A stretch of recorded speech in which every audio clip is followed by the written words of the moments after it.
That time I got reincarnated as a demon lord, English, by LordedoMal44. 31 Conversation. Hero and demon. As soon as I extracted Ifrit from inside Shizue, I held her on my back and changed my form, assuming my wolf form. I used the sticky spider thread to tie her body to my back, and reinforced it with the steel spider thread to make it more secure, and then I started running with all my might. I have to find a way to save Shizue, even if I'm not sure how to go about it. For a second, the image around me became a blur. I started off at full speed and even improved my speed with my battle spirit, but because of my high-speed thought processing, the image came back to normal in just a second. No, it would be better to say that I was seeing everything slowly now. When every second counts, even a millisecond feels like an eternity. Not caring how much damage I could do, I just ran as fast as I could and arrived downtown at my house in less than a minute. I may have surprised and even scared some people along the way, but after saving Shizue I would apologize to all my subordinates. The most important thing right now is just wise. How can we save Shizue? Less than information analysis in progress. All information is being tested. The whole process should take at least 10 minutes, greater than. I don't know if Shizue has 10 minutes. To tell you the truth, I don't even know if Shizue has a single minute right now. Her body's spells are too unstable, like a storm out of control, probably because it was Ifrit who kept control over that side of her. Her cells were losing magic at a very high rate, and it was magic that was keeping her young. If she lost all the spells that were in her body, then her body would age all at once, and when it reached the limit, she would become too old to survive. I can't leave. Entering my house, I took Shizue to my room. We had a guest room, but my own room would keep us from wasting time. I placed her body on the bed, as carefully as possible considering that she could be very fragile at that moment, and I began to remove from my stomach everything that could be useful. There was almost nothing. We hadn't developed much more than crude buildings and clothing in the time since I returned from Dwargon, barely enough to tend to Shizue's superficial wounds. Sage, I really need ideas right now. Less than assessment is 12.7% complete, tests are in progress. All information evaluated and tested so far has 0% effectiveness in saving the life of individual Shizue Izawa. Greater than.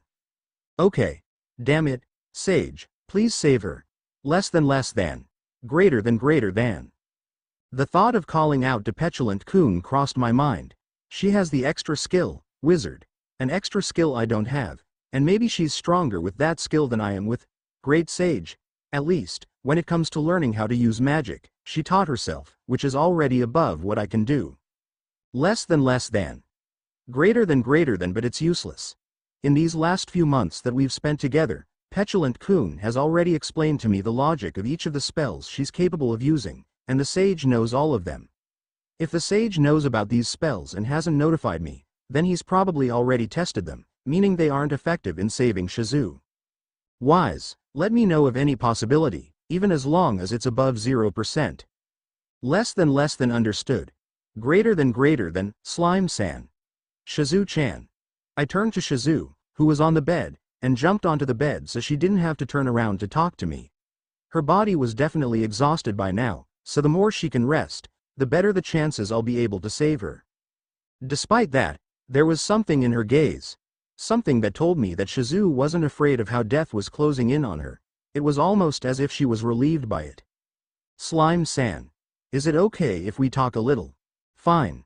You'd better get some rest, but if you want to talk, then that's fine with me. Thanks. Shizue smiled, a graceful smile, but it seemed to hide something else. Moving a little closer to Shizue, I stayed close to her face, looking at her closely. Furthermore, I activated Profane at full power, connecting with Shizue as much as possible, feeling both her emotions and what she was feeling physically. Less than warning. Pain nullification. Cannot block sensations alien to the user. Do you still want to activate sensory sharing with the individual Shizue Izawa? Yes? No? Greater than. Without thinking twice I thought, yes, ignoring the logic that said I didn't have to do this. I probably made one of the biggest mistakes of my life.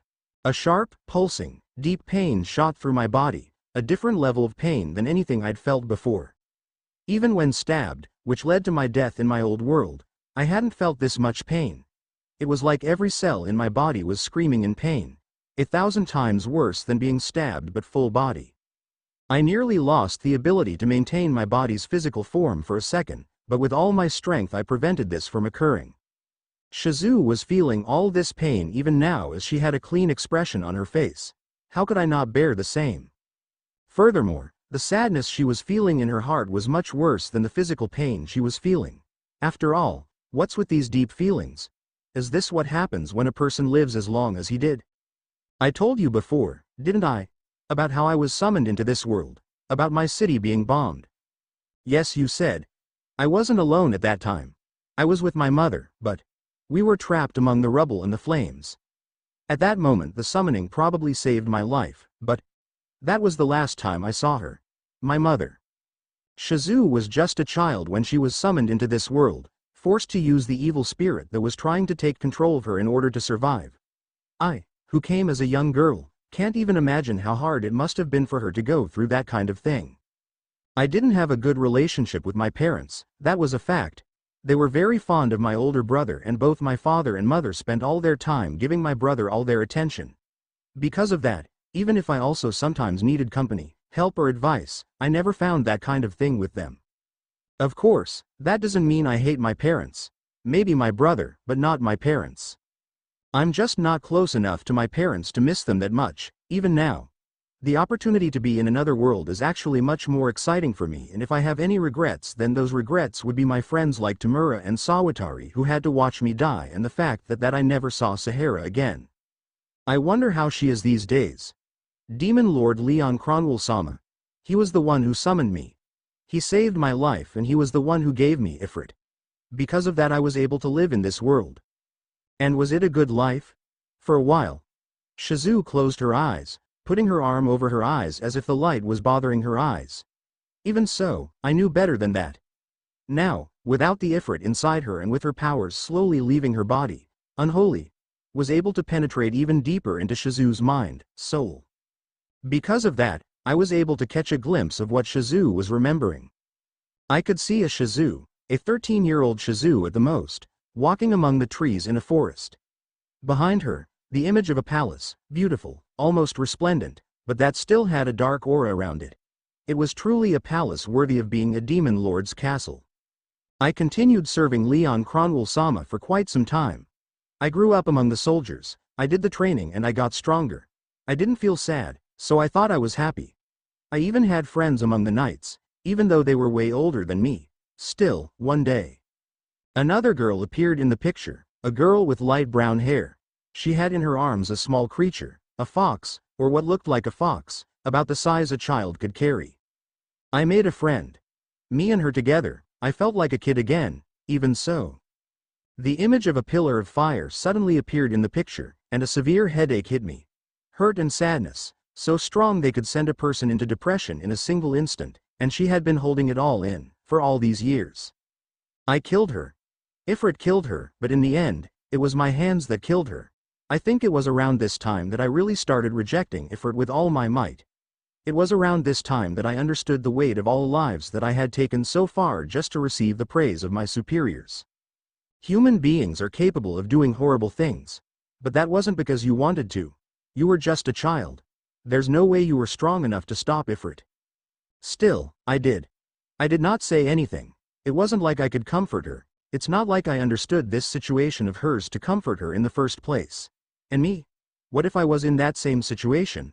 What would I feel? A part of me thinks it would feel just as bad as Shizu, and another part of me, a part that remembers conversations with my friend, says I would be even worse than her. Would I even feel bad about it? Kill my friends? For sure, I don't know if I could bear the death of my comrades. Still, what about my enemies? To tell you the truth, it's better for me to ignore this, so I don't find out the answer. The only thing I hope is that when I'm trapped in a dark pit like this, that there's someone precious to me to pull me out of that place. How did you get out of this? You no longer serve Demon Lord Leon Cronwell, so, who was it that helped you out of it? That's right. The person who saved me was. The group who saved me was the Heroes Group. The Heroes Group. I have a faint idea what group this might be, the group of stories about a group of human heroes that Kaijin knew, one of the less important pieces of information catalogued by the sage. The stories of this group were so incredible that the sage literally did not believe it, and the result was that he catalogued everything as unimportant legends. But, after all, was this story real? The hero, an individual of immense power, along with the other 4 members of her group, the hero was virtually unstoppable. Each of them traveled, and their adventures were incredible. I got to travel with them for quite some time, and I saw how strong they were, and kind they were. Indeed, it seems like something fictional. It's hard to believe, but the numbers exactly match the hero's story that Kaijin had in her memory.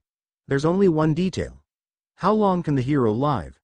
The stories of the Kaijin have been centuries, if not millennia since they were first told, but according to Shizu, that has to have been less than 200 years ago at most.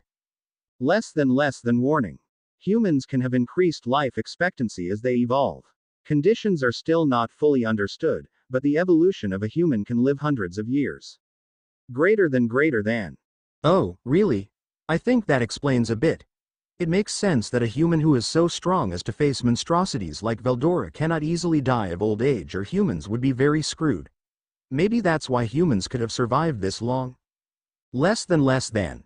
Greater than not. Okay, then, later, explain to me, please.